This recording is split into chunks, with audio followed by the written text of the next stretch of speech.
Hello everyone, आज हम कर रहे हैं प्रैक्टिस क्वेश्चन। हमने सारे टॉपिक्स कवर कर लिए हैं, अब हम सिर्फ प्रैक्टिस क्वेश्चंस करेंगे। तो फर्स्ट क्वेश्चन देखो। क्वेश्चन ने कहा है what is the common difference of an AP in which the A18, जो 18th टर्म है एंड जो 14th टर्म है उनका डिफरेंस 32 है। A18 का मतलब 18th टर्म, तो उसको कैसे लिखते हैं? First term plus 18 minus 1 times difference. तो ये आ रहा है ए प्लस 17B। A14 क्या आएगा? A plus 14 minus 1D। ये आ रहा है A प्लस 13D। इन दोनों का सब्ट्रैक्शन की बात हो रही है। A plus 17D minus A minus 13D, ये है हमारे पास 32। A से A कैंसिल हो जाएगा। 17 minus 13 is 4D। 4D equals to 32। D की वैल्यू 8, तो D की वैल्यू पॉजिटिव 8 आई है हमारे पास। Okay, A option is correct. Next question देखो। A card is drawn from a deck of 52 cards. The event is the card is not an ace card of heart. Heart के पास कितने S card होते हैं? एक ही S card होता है heart के पास। हमें प्रोबेबिलिटी, इसमें इवेंट चाहिए जिसमें हार्ट वो एस कार्ड हो हार्ट का ना आए। तो बाकी कितने बचते हैं? एक ही ऐसा कार्ड है जो हार्ट का है और एस कार्ड है। एक कार्ड मुझे नहीं चाहिए। अब बाकी कितने हैं? 51। उनमें से कुछ भी आ सकता है। तो उसमें हम लिखेंगे प्रोबेबिलिटी नहीं, उसमें लिखेंगे नंबर ऑफ फेवरेबल आउटकम्स। तो फेवरेबल कितने हैं? 51 है। हमें नॉट चाहिए, नॉट। तो एक ही नंबर था जिसको हमें नहीं चाहिए, तो बाकी तो चाहिए ना। बाकी क्या है? 51। इसमें प्रोबेबिलिटी नहीं पूछी, सिर्फ इवेंट पूछा है। प्रोबेबिलिटी ऑफ इवेंट नहीं पूछा। अगर प्रोबेबिलिटी पूछते तो 51 को 52 के साथ डिवाइड करते। ओके, टोटल के साथ डिवाइड करते हैं। नेक्स्ट क्वेश्चन है the first term of AP is P, the common difference is Q, then the 10th term, तो क्या होता है? First term plus n minus 1 times D, ये होता है nth टर्म। हमें 10th की बात करी गई है। फर्स्ट टर्म दे रखी है P, n माइनस 1 और कॉमन डिफरेंस है Q। 10 कितना है? n यहाँ पे n आ जाएगा 10। 10 minus 1 9Q। P plus 9Q, C option correct आ जाएगा। ओके, नेक्स्ट देखते हैं। नेक्स्ट क्वेश्चन में है two chords of AB and CD of a circle. एक सर्कल है, उसमें दो कॉर्ड्स हैं, एक कॉर्ड इधर एक कॉर्ड इधर है। ये दोनों कॉर्ड्स इंटरसेक्ट कर रही हैं एक पॉइंट E पे। A B C D। AE की वैल्यू है 2.4, EB की वैल्यू है 3.2, CE की वैल्यू है 1.6 और हमें बतानी है ED की क्या होगी। इसमें प्रॉपर्टी क्या यूज होती है कि प्रोडक्ट जो होता है वो सेम आएगा। CE times ED equals to AE times EB। तो ये हमें प्रोडक्ट चाहिए। 2.4 times 3.2 equals to 1.6 times ED या DE लिख सकते हो। इसको बस सॉल्व कर लो। अगर 1.6 के साथ डिवाइड करोगे तो 16 2 जा 32, तो यहाँ 2 आ रहा है और ये आ रहा है 2.4। 2.4 इंटू 2 4.8। यूनिट्स क्या है? सेंटीमीटर है सभी के, तो ये भी सेंटीमीटर ही आ गया। ओके, सी ऑप्शन करेक्ट है। नेक्स्ट क्वेश्चन देखिए। The coordinates of a point which is reflection of the point in x axis। तो इसका मतलब x axis जो है वो मिरर का काम कर रही है। ये एक मिरर का काम कर रही है। मिरर में क्या होगा कि अगर कोई चीज ऊपर होगी वो नीचे दिखेगी, अगर कोई नीचे है तो ऊपर दिखेगी। पॉइंट क्या था? पॉइंट है -3,5। -3 इधर है, 5 इधर है, तो पॉइंट यहाँ कहीं पे है -3,5। इसकी रिफ्लेक्शन नीचे आएगी। जब इसकी रिफ्लेक्शन नीचे आएगी तो देखो एक्स कोऑर्डिनेट सेम रह रहा है। एक्स कोऑर्डिनेट पे कोई चेंज नहीं है, एक्स कोऑर्डिनेट उतना ही है। लेकिन जो वाई कोऑर्डिनेट है वो पॉजिटिव की जगह नेगेटिव हो जाएगा। -3 -5, तो सी ऑप्शन करेक्ट हो जाएगा। नेक्स्ट करें। The ratio of length of the road and its shadow is 1:3 √3। तो यहाँ कोई रोड है, इसकी शेडो इधर है, इन दोनों की रेशियो दे रखी है। अगर ये देखो तो ये क्या बन रहा है, एक राइट एंगल ट्राइंगल बन रही है। ये इन दोनों साइड्स की रेशियो क्या दे रखी है, 1/√3। तो ये है क्या, ये तो टेंजेंट थीटा के फॉर्मूले से हम लिख सकते हैं, ऑपोजिट ओवर एडजेसेंट। तो हमें बताना है कि एंगल क्या होगा, tan थीटा 1/√3 कब होता है, जब 30 डिग्री होता है। तो थीटा की वैल्यू 30 डिग्री आ जाएगी। Option number C correct. Next है C is the midpoint of PQ।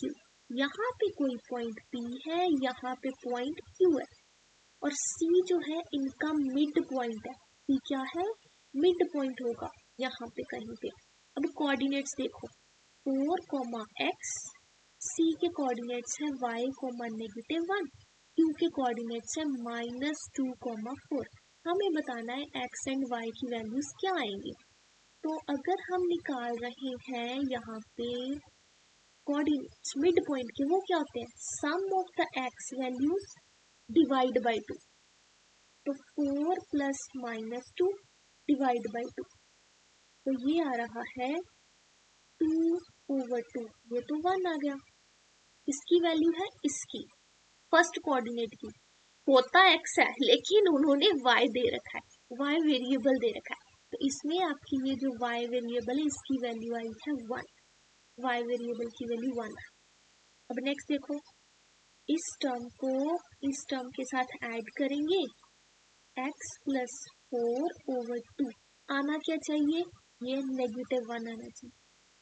x + 4 is -2, x की वैल्यू आ जाएगी -6। तो आप इसमें ये मत समझो x जो है फर्स्ट कोऑर्डिनेट है, y सेकंड कोऑर्डिनेट, ऐसा होता है लेकिन इस क्वेश्चन में थोड़ा ट्विस्ट करके उन्होंने x y कोऑर्डिनेट्स नहीं यूज किए, वो उन्हें वेरिएबल की तरह यूज कर रहे हैं। नो डाउट ये जो x है ये हमारा वेरिएबल ही है, यहाँ पे ये जो x है ये वेरिएबल है, और y कोऑर्डिनेट है, उसको सिर्फ एक वेरिएबल का नाम देने के लिए उसको x ले लिया। ओके, और ये x वैल्यू नहीं है, इसी सिर्फ वेरिएबल x है, x की वैल्यू हमारी -6 है, y की वैल्यू 1 है, 6 and 1। तो ऑप्शन नंबर ए करेक्ट है इसमें। ओके, नेक्स्ट करते हैं, the value of k for which the system this has no solution। No solution होता है जब आपके पास x के कोफिशिएंट की रेशियो y के कोफिशिएंट की रेशियो इक्वल आ जाए, लेकिन लास्ट रेशियो सेम ना आए। तो रेशियो के लिए आपको ये चीज पता होनी चाहिए कि सारी एक साइड पे हो। जैसे मैंने वेरिएबल एक साइड पे रखे, कांस्टेंट को दूसरी तरफ भेज दिया, इससे भी मैंने ऐसे किया, कांस्टेंट को दूसरी तरफ पहले से ही है। अगर तो ये इसके पास नो सोल्यूशन है, तो ये दोनों रेशियो सेम आनी चाहिए, 1/2 1/k, ये सेम आनी चाहिए, लेकिन थर्ड वाली इक्वल नहीं आनी चाहिए। ये तो वैसे ही पता चल रहा है लास्ट वाली इक्वल है ही नहीं। तो फर्स्ट वाली इक्वल कब होगी, जब k की वैल्यू आपकी 2 होगी, k is equals to 2। D option correct. Okay, तो डी ऑप्शन करेक्ट है इसमें। नेक्स्ट करें, if one of the quadratic equation, if one root of the quadratic equation is the reciprocal of other, आपके पास एक root है t, दूसरा root है 1/t, ये कहा गया, दूसरा क्या है उसका रेसिप्रोकल है। तो हमें बताओ इसमें क्या कंडीशन सेटिस्फाई होगी। तो प्रोडक्ट ऑफ रूट्स क्या आएंगे, प्रोडक्ट ऑफ रूट्स आ रहा है 1, प्रोडक्ट ऑफ रूट्स, इक्वेशन में प्रोडक्ट ऑफ रूट्स क्या होते हैं, constant value over the first coefficient value, इसको बोलते हैं प्रोडक्ट ऑफ रूट्स। तो मतलब C/A है प्रोडक्ट ऑफ रूट्स। अगर आपको मैं सम ऑफ रूट्स भी बताऊं तो सम ऑफ रूट्स होता है B/A, लेकिन नेगेटिव साइन आता है यहाँ पे, -B/A, ये होता है सम ऑफ रूट्स। तो प्रोडक्ट ऑफ रूट्स में हमारे पास ये है 1, क्योंकि हमने ये निकाला 1 आया, तो यहाँ से C और A की वैल्यू इक्वल है। ए एंड सी इक्वल, तो option number B is correct. Next करें, असर्शन है कि ax² minus 12x plus 9 equals to 0 has repeated root. Repeated root कब आते हैं? जब डिस्क्रिमिनेंट की वैल्यू 0 आ जाए। डिस्क्रिमिनेंट क्या होता है? b² minus 4ac। अगर ये 0 आ जाए तो मतलब इसके पास रिपीटेड रूट है। किसके पास? क्वाड्रेटिक इक्वेशन के पास। तो हमारे पास b है -12, a है 4, c है 9। 12 square is 144, 4 4 16, 69 जा 140, ये तो 0 आ गया। तो मतलब इसके पास रिपीटेड रूट है। यस, तो ये करेक्ट है।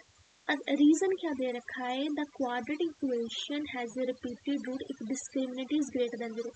ये तो गलत है जी, डिस्क्रिमिनेंट इक्वल्स टू 0 होता है। असर्शन ट्रू है, रीजन इज फॉल्स। तो सी ऑप्शन क्या है? करेक्ट हो जाएगा। तो देखो हमने स्मॉल स्मॉल एमसीक्यू के टाइप के क्वेश्चन कर लिए हैं जो डायरेक्ट बेसिस पे हैं। तो देखो हमने 10 मिनट में 10 क्वेश्चन करे, तो ये मैंने समझाए हैं तो 10 मिनट लगे हैं। तो मान लो मुझे समझाना नहीं है, सिर्फ सॉल्व करना है, तो लेस देन 5 मिनट आप कंप्लीट कर सकते हो। 5 मिनट में 10 क्वेश्चन आप कर जाओगे, तो बहुत अच्छी स्पीड अगर इस टाइप से कर भी रहे हो। ओके, अगर टाइम ले रहा है तो ऐसे नहीं करना कि अगर टाइम ज्यादा ले लिया लेकिन आंसर तब भी गलत है। किसी क्वेश्चन में अगर आपको टाइम ज्यादा लग रहा है और उसके आपके आंसर पे भी श्योर नहीं हो, तो वो क्वेश्चन कुछ देर के लिए छोड़ दो, नेक्स्ट क्वेश्चन की तरफ जाओ। एक क्वेश्चन पे स्टक नहीं होना। मैथ्स के एग्जाम में ऐसा होता है कि आपको लगता है कि आप कर लोगे ये क्वेश्चन, लेकिन वो क्वेश्चन आपका इतना टाइम ले जाता है कि बाकी क्वेश्चन सॉल्व करने के लिए टाइम कम लगता है। ठीक, किसी भी क्वेश्चन में आप अटक जा रहे हो तो उसको छोड़ दो थोड़ी देर के लिए, दोबारा से आ जाओ उसी क्वेश्चन पे। ओके, कभी बार रिपीट जब हम दोबारा आते हैं ना उस पर रिव्यू करते हैं, तो हमें याद आ जाता है कि हमने मिस्टेक क्या कर रहे हैं और क्या गलती है, तो क्वेश्चन इजीली सॉल्व हो जाता है। उस टाइम पे स्टक नहीं करना। ओके, जो क्वेश्चंस आते हैं उनको अटेम्प्ट करना है। ऑलराइट, तो थैंक्स फॉर वॉचिंग। बाकी हम नेक्स्ट वीडियो में करेंगे प्रैक्टिस क्वेश्चंस।